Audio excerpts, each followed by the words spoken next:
The foul body odor that almost killed me is my true story. Page 2.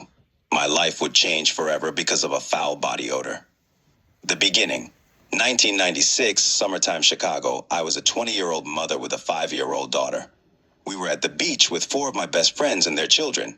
I stood in the sand, watching the children play and laugh.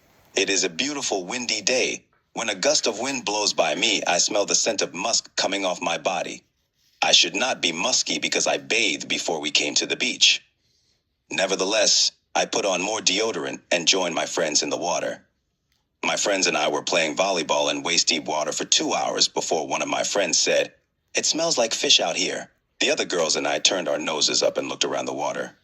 Before we left the beach, I took another shower and put on some baby powder, deodorant, and clean clothes.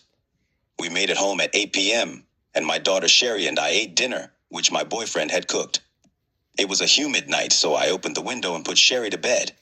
I then watched TV with my boyfriend, whom I had been in a relationship with for 2 years. As we sat on the bed watching TV, the wind blew through the window, and again, I smelled the scent of musk coming off my body. I took a shower less than 2 hours ago and had not done any activity that would explain why I smelled overly musky. I thought to myself, I need to switch my deodorant. The next day, Sherry and I met up with a group of my friends for a party at my best friend Daisy's house. My girls and I were sitting outside on the porch, hanging out, when 3 guys we knew walked up and joined us. We were all joking, laughing, and having fun when one guy shouted, "One of you bitches needs to take a douche. It smells like fish out here." Everybody looked at me. I started looking around as if a dead fish were on the ground. Of course, the comment was disrespectful for him to make, but I grew up on the south side of Chicago, Englewood. Some guys say stupid things to be funny, so it was not a big deal. But I became embarrassed at that moment because I had been having some hygiene issues lately. I waited 5 minutes and left. When I got home, it was 5 p.m. I cooked dinner and awaited my boyfriend's return from work. As expected, he came in, ate dinner, and took his bath for the night. I calmly asked him to smell me. I put my chest up to his nose while I pulled my nightgown back. Page 3. Why do I stink? "What, you smell musty," he said. I started crying. "Why you crying?" he asked. I told him I had just taken a bath and put on some deodorant and baby powder. I should not be musty, but I am. "Why don't you just take another bath?" I immediately thought about what that jerk had said earlier about someone needing to take a douche. The next day, I went to the doctor. I thought the odor was coming from my vagina because it had an overly funky scent. I might have had an STD, sexually transmitted disease, or a bacterial infection since I was having unprotected sex. I informed my doctor of my predicament, and he performed a vaginal exam and diagnosed me with a bacterial infection. He prescribed me 14 pills to take for the next 7 days. From the first pill I took to the last pill, I smelled the odor. It was as if it was getting fouler. 10 days later, I returned to Dr. Bloom's office and told him I still had the odor.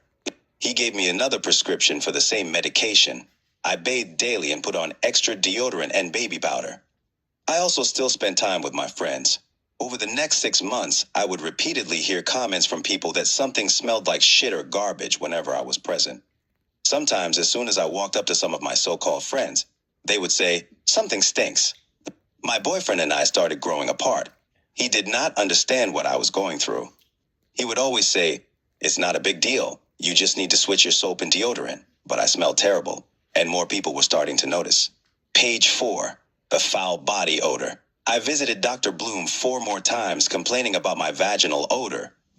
I informed him that people were commenting about how I smelled. At my request, he tested me for HIV and ran other tests, all of which came back negative.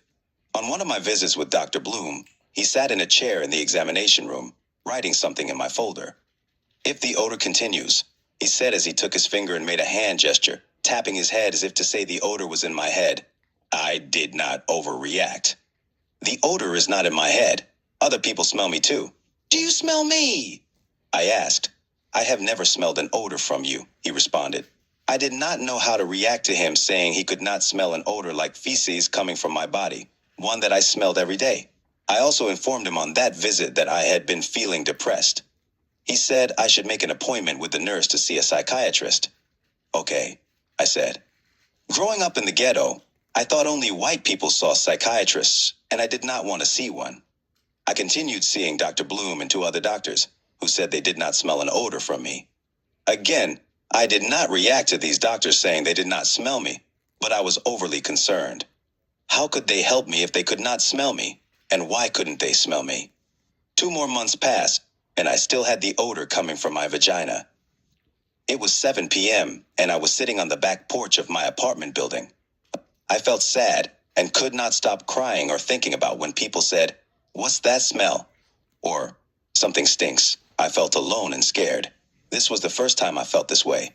My boyfriend had left 4 months earlier, but it was for the best. I did not want to have sex or be near a man while I smelled bad. For the first time in my life, I thought that if I were not alive, I could not feel the pain of having this odor. I would not have to hear people commenting anymore.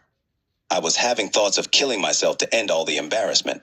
The next day, I called Dr. Bloom at 9:00 a.m. I told him I was feeling suicidal, and he told me to go to the hospital emergency room and tell the nurse. I did exactly that. I told the emergency room doctor I was feeling suicidal because I had an odor coming from my vagina. The doctor said he would run several tests to determine what was causing the odor. He returned 6 hours later and said he had some good news for me. All I had was a yeast infection. I asked him if that was why I smelled, and he said women rarely have an odor when they have yeast infections.